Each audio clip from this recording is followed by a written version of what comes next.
इस वक्त मुल्क में एक अजीब सा तमाशा लगा हुआ है। अजीब जंगल का कानून है इस मुल्क में। आइन और कानून हैं, लेकिन वो किताबों की हद तक रह गए।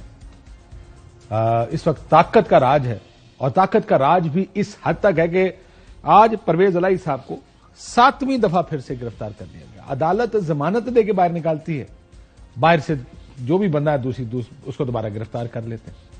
आखिर हम इस मुल्क को चलाना कैसे चाहते हैं? ये वक्त बदलेगा, लेकिन क्या हम पैगाम ये दे रहे हैं कि इस मुल्क में कोई आइन और कानून नहीं है? इस्लामाबाद पुलिस 6 मिनट के 8 मिनट के फर्क से पहले उन्होंने ये ट्वीट किया कि परवेज इलाही को अदालत के हुक्म पर रवाना कर दिया गया। साथ ही ये ट्वीट आया कि परवेज इलाही को थाना सीटीडी ने मुकदमा नंबर 23/3 में गिरफ्तार कर लिया। कल क्या मुकालमा हुआ अदालत और आईजी पंजाब के दरमियान, आईजी माफ चाहता हूं इस्लामाबाद के दरमियान, जब आईजी इस्लामाबाद को तौहीन अदालत के नोटिस दिए गए। अदालत ने पूछा परवेज इलाही कहां है? आईजी साहब कहते पता नहीं, जिस पर कह लग गए अदालत में। यह है निजाम का मजाक उड़ाना कि आईजी इस्लामाबाद, जिनको पता है कि क्या हुआ है, कहते जी हमें तो पता ही नहीं हुआ क्या है। इस पर तौहीन अदालत का नोटिस और कहा गया कि परवेज इलाही को आज पेश किया जाए।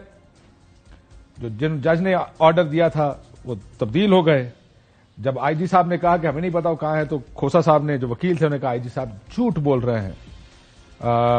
और फिर ज़ाहिर जो बहस है वो अपनी जगह चलती रही। This is how this country is running. चंद मैं आपको अदालती रिमार्क्स सुनाना चाहता हूं पिछले चंद महीने के, कि अदालत क्या देख रही है, कैसे देख रही है इस निजाम को।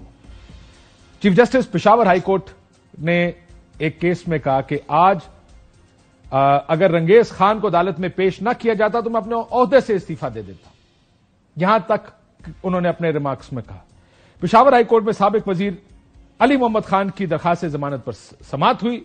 डिप्टी कमिश्नर मर्दान आइंदा समाअत पर खुद पेश हों।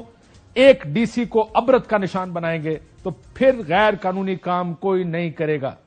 यह भी बात पेशावर हाईकोर्ट में की गई। ईमान मजारी के केस में जस्टिस मियां गुल हसन औरंगजेब ने रिमार्क्स दिए कि 2023 आइन और अदलिया के फैसलों पर अमल दरामद के हवाले से तारीख तरीन साल है। लाहौर हाईकोर्ट के जस्टिस अमजद रफीक ने नैब के वकील को वार्निंग दी कि अगर परवेज इलाही को पेश न किया गया तो डीजी नैब के वारंट गिरफ्तारी जारी कर देंगे, क्योंकि पेश नहीं किया जा रहा था उनको अदालत में। अदालत ने नैब हुकाम से कहा कि परवेज इलाही को पेश न करके आप पिंग पोंग खेल रहे हैं। कई मरतबा परवेज इलाही को ट्रायल कोर्ट में पेश किया जा चुका है। मुख्तलिफ जो रिमार्क्स से एक जगह यह भी अदालत में रिमार्क्स दिए गए कि जो प्रेस कॉन्फ्रेंस करते हैं उनको छोड़ दिया जाता है, और जो प्रेस कॉन्फ्रेंस नहीं करते वो दोबारा गिरफ्तार हो जाते हैं। एक प्रेस कॉन्फ्रेंस से किस तरह संगीन इल्जामात खत्म हो जाते हैं, ये सवाल है जिसका मेरा ख्याल है जवाब बहुत सारे लोगों को देना है। अदालत ने रिमार्क्स दिया कि हमें दुख होता है कि हाई कोर्ट में बैठकर इंसाफ नहीं दे पाते। वो जिस किसी के पास भी है उसे पता होना चाहिए कि ऊपर अल्लाह भी है। ये भी अदालती रिमार्क्स हैं। एक जगह पर यह भी कहा गया कि जब बेल की एप्लीकेशन हो रही थी तो वहां यह भी कहा गया कि आप जाके प्रेस कॉन्फ्रेंस कर दें, यही तरीका है आपके बाहर जाने का। तो ये हमारा एक अदालती निजाम है। और आपको जैसे बताया कि परवेज इलाही साहब 7वीं दफा, शाह महमूद कुरैशी साहब को किया जा चुका है, अली मोहम्मद खान साहब 7 मरतबा गिरफ्तार, फिर दोबारा गिरफ्तार और रिहा हुए, जिसके बाद उनको जाने दिया गया। शरियार अफरीदी साहब को 10 मरतबा गिरफ्तार किया गया।